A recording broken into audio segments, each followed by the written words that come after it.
Okay, let's talk about the Navy UFO footage in a minute. I've actually looked at it like maybe 30 times, including the highest resolution that I could find. But let's talk about the right-hand rule and pressure mediation. Down here we actually have the Earth, okay? We're talking about geometric shapes, and it surprises me that people in high school or college, even if you didn't do anything in electrical engineering, or even if you took a bunch of science classes, nobody ever learned the right-hand rule. Here's one inescapable absolute fact of the universe, that absolutely everything follows the right-hand rule. Everything, of course, is pressure mediation. Everything is either capacitance, resistance, magnetic permeability, dielectric permittivity. There are only two field conjugate principles in the universe. One is magnetism, and the other one is dielectricity. These field geometries, interestingly enough, sit at 90 degrees to one another. Everything, of course, in the universe follows the right-hand rule. In a case of a falling object, here we have the null pressure point between the Earth. Of course, the Earth technically moves towards a falling object. However, basically it's non-existent. So the null pressure point between the Earth and, say, a falling rock or a meteorite is right here, right? Now, the thing that we actually call magnetic attraction has nothing to do with magnetism, because magnetism is the dielectric field and expression of loss that inertia. And what we actually call gravity is not anything different from so-called magnetic attraction. The distinction, of course, is an attribution. One is point nonspecific mutual mass acceleration, and the other one is point source acceleration. Specifically, you could say, well, magnetism is coherency of the field. Well, this is true in description and denotation, but the exact elaboration of what is actually going on is, of course, simplex pressure mediation. If you look at, for example, underneath the ferrocell, here we actually have two like-on-like polarities accelerating towards one another, and of course we conventionally think through observation that magnets accelerate towards one another. If you place opposite polarity facing one another, but they actually don't. You can actually see this underneath the supercell or the ferrocell, that they're actually accelerating towards a null pressure point in counter space. This is actually extremely apparent. They're not accelerating towards one another, and it seems like a distinction without a difference, but it's actually incredibly important. Let me erase this here in a second, and let's try to draw a hand. Not really. Let me get over here. Here's the thumb. Here's the finger. Yeah, I know this is really crude. You're pointing the middle finger out this way. This is about as crude as it gets for a hand, and you have, of course, the other two fingers folded underneath here. Here we actually have F, which is the direction of force. You use a hand as an example, and this, of course, is a B, the magnetic field. And here the middle finger pointed in this direction would be I. This is current. Right-hand rule. Absolutely everything in the universe must necessitatively, without any exception, follow the right-hand rule, because there's only magnetic divergence and centripetal dielectric acceleration, right? That's exactly the case. In thinking about a craft, theoretically, trying to actually draw a rectangle here, kind of like the base of a spaceship here. Now, anything, and this would be about distance between the Earth and this object, somewhere around even like 20 miles roughly. Yeah, if you actually had a single craft like this, since the Earth and this object are mutually accelerating towards a null pressure point, which is basically on the surface of the Earth, this object right here, a single force vector of repulsion would have absolutely no effect of the dielectric acceleration from these vectors. Yes? So people say, why are these crafts cigar-shaped? And it's extremely simple. If you actually think about the surface of the Earth and the point of acceleration, or the lowest nodal point of mutual mass acceleration between a spaceship S and the Earth down here, a single repulsine vector in this direction would not negate these accelerative vectors towards the enormous mass of the Earth, even at, say 20, 30, 10 miles from the surface of the Earth, correct? Okay. Now let's eliminate out all this stuff here. Yeah, there's too much drawing. And let's go back to drawing the Earth. Let's do the Earth right here. Now, let me actually take this spacecraft footage and move it over there just a little bit. There we go. So now we know we actually have to create a repulsing vector, but we also have to compensate for the accelerative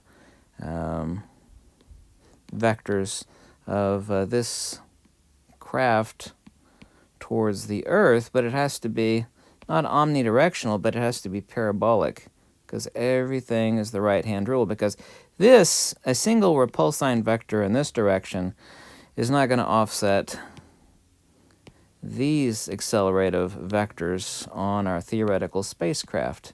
So there would actually have to be pointable and directable repulsine vectors relative to this gigantic mass, whether the spacecraft is hovering 10 miles or 20 miles or 40 miles above the Earth, doesn't make any difference. We actually have to deal with this enormous mass of the Earth. So then we would have to have multiple repulsing vectors to counteract 1, 2, 3, 4, 5. Actually, it's greater than that. 6, 7. I actually have to draw off the screen here. So it's not single repulsine vector, but multiple repulsine vectors. And everything, of course, is the right-hand rule. Let's actually erase this out here in a second.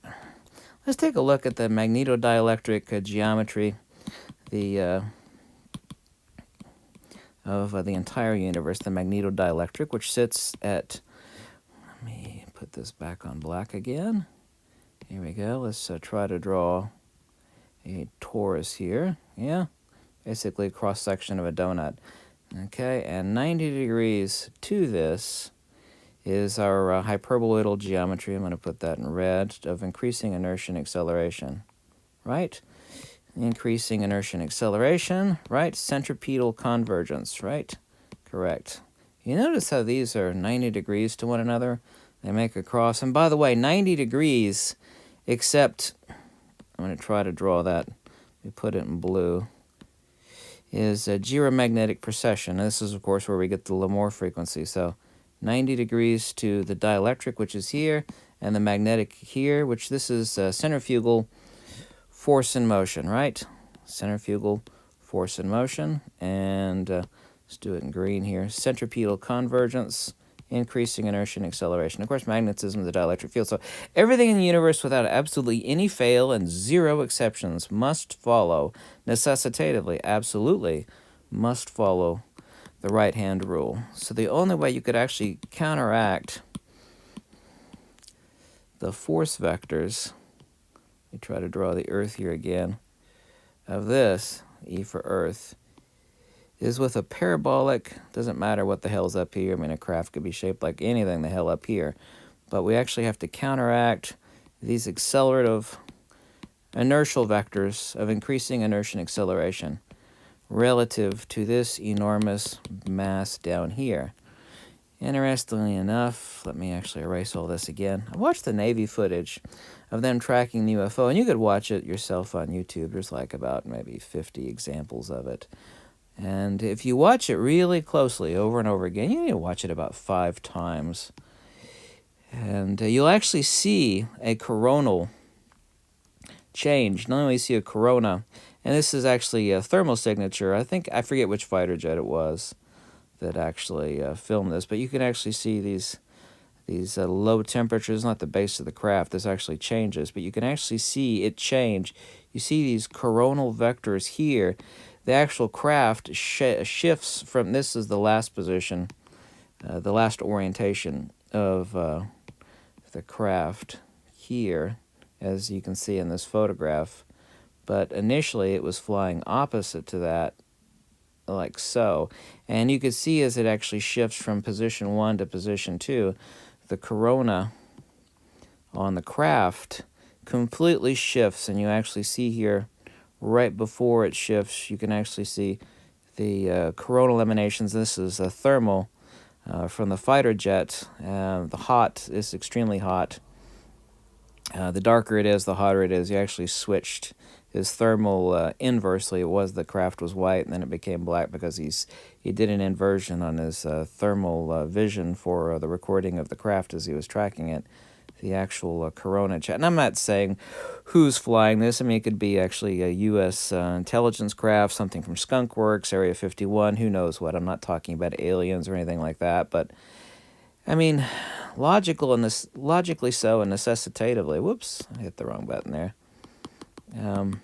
Everything is the right-hand rule. The reason why these craft are shaped like this is because the only way, and actually let me get that out, the only way to counteract an inertial vector to a mass like this with multiple accelerative vectors on any object, be it a rock or a spacecraft, it can't be something like this because a single repulsing vector, what you're doing is actually creating a null pressure. I mean, how do you think a helicopter, I'm gonna make the most crude helicopter in the world. Okay, there's the rotor up there, spinning at the little people here, and out here, 90 degrees to that, of course, we got the tail rotor.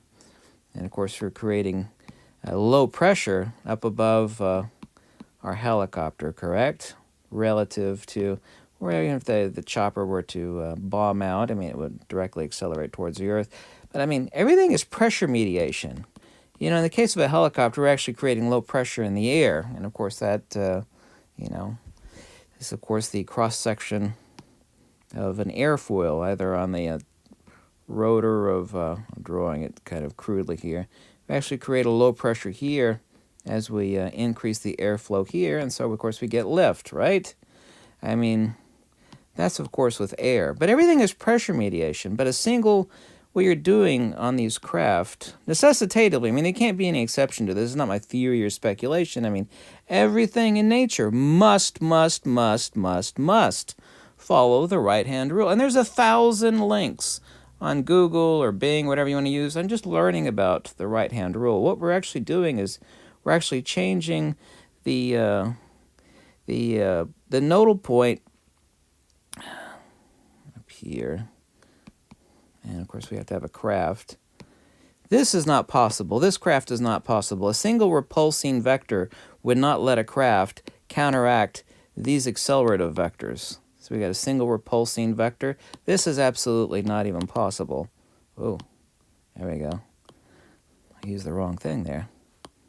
So we must have, necessitatively, logically, sensibly so, a craft that could counteract not one accelerative vector, but the entire accelerative vector of whatever mass it is in relationship to, where we actually have, resultantly, a repulsing vector that is lower than this accelerative vector. Actually, let me put this out here. So we actually have two pressure points here. This, of course, if we have just an empty craft with nothing in it and it's full of people and mass, of course, it's going to, there we go, it's going to accelerate towards this pressure point right here, correct? Right. So the only thing we're talking about is creating a nodal point of acceleration. But the only way we could actually do this is actually have a craft geometry that negates all of these vectors of acceleration. I mean, that's the reason why these craft are parabolic on the bottom. I mean, there cannot be any other example or explanation for that. But I mean, everything is the right-hand rule. Everything is force of motion, inertia, and acceleration. Everything is, like I said, capacitance, resistance, magnetic permeability, and dielectric permittivity. The repulsing fact of nature, and everything is pressure mediation, okay? PM, pressure mediation. Everything in Mother Nature is pressure mediation. Is that you're actually creating a repulsing vector towards a low pressure point here on said craft, as opposed to here, like a falling rock. And everything, I mean, what we call gravity is absolutely no different than dielectric acceleration. Like I said, the only difference or distinction is in attribution. One is mutual mass acceleration, incoherent, point non-specific, right? Point non-specific. And, of course, in the case of magnetism, we actually have point source mutual mass acceleration. There's absolutely no distinction between so-called gravity and what stupid humans for the past several thousand years have been calling magnetic attraction, because magnetic attraction absolutely does not exist. Magnetism, by definition, is a force of motion or centrifugal divergence. And magnets do not accelerate towards one another. They accelerate towards this, and you can see it. And I've got at least 100 videos on this. They accelerate towards this nodal point right here. So this is a south and a north, and a magnet is a north and a south. People think, well, magnets are accelerating mutually towards one another. And that's just absolute BS. They're not. They're accelerating towards the lowest pressure mediation right here. So everything is pressure mediation, and everything is the right-hand rule. So the notion of so-called anti-gravity is not theoretical. I mean, it's absolutely necessitatively hyperlogical. Retroductive simplex logic necessitates that that so-called anti-gravity is not theoretical, it's not absurd, it's not fantastical, it's absolutely logically must exist, undeniably so. But, of course, we have, in the case of so-called anti-gravity, we actually have all these vectors of acceleration, which is in reality, if we actually put all these and as their single point would be somewhere like right about here, but we have all these vectors, yeah, of any object, say a rock or a spacecraft. But the reason why these spacecrafts have parabolic bottoms on them is to have, and you see that in the Navy footage of the spacecraft, you see these coronal aura around the spacecraft. It's actually creating an enormous amount of plasma and ionization in the air, yeah, that's around the craft. As I showed you in the prior video there, you see these coronal emanations and the ionization around the craft. And when it changes its orientation, the corona actually also changes. But that's the reason for this parabolic geometry on the craft. And anyway, I hope I made that simple. Thanks for watching.